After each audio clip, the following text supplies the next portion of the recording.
ನಮಸ್ಕಾರ. ಜಿನಿ ನ್ಯೂಸ್ ವೀಕ್ಷಕರಿಗೆ ಸ್ವಾಗತ.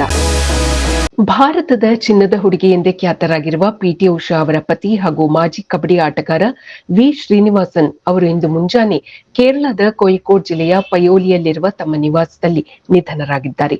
ಅವರಿಗೆ 67 ವರ್ಷ ವಯಸ್ಸಾಗಿತ್ತು. ಇಂದು ಮುಂಜಾನೆ ಸುಮಾರು 1 ಗಂಟೆಯ ಹೊತ್ತಿಗೆ ಶ್ರೀನಿವಾಸನ್ ಅಸ್ವಸ್ಥಗೊಂಡಿದ್ದಾರೆ. ತಕ್ಷಣವೇ ಅವರನ್ನು ಹತ್ತಿರದ ಖಾಸಗಿ ಆಸ್ಪತ್ರೆಗೆ ಸೇರಿಸಲಾಗಿತ್ತು. ಆದರೂ ಚಿಕಿತ್ಸೆ ಫಲಕಾರಿಯಾಗದೆ ಅವರು ಕೊನೆಯುಸಿರೆಳೆದಿದ್ದಾರೆ.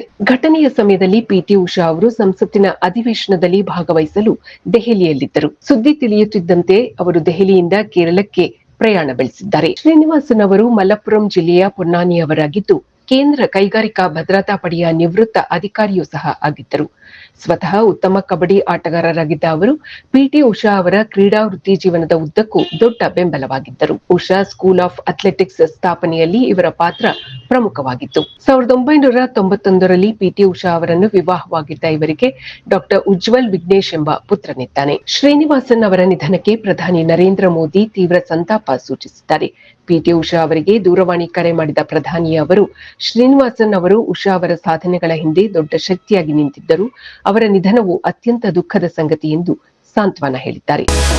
ಇದು ಈ ದಿನದ ನಿರಂತರ ಸುದ್ದಿಗಳಿಗಾಗಿ ವೀಕ್ಷಿಸುತ್ತಿರಿ ಜಿನಿ ನ್ಯೂಸ್.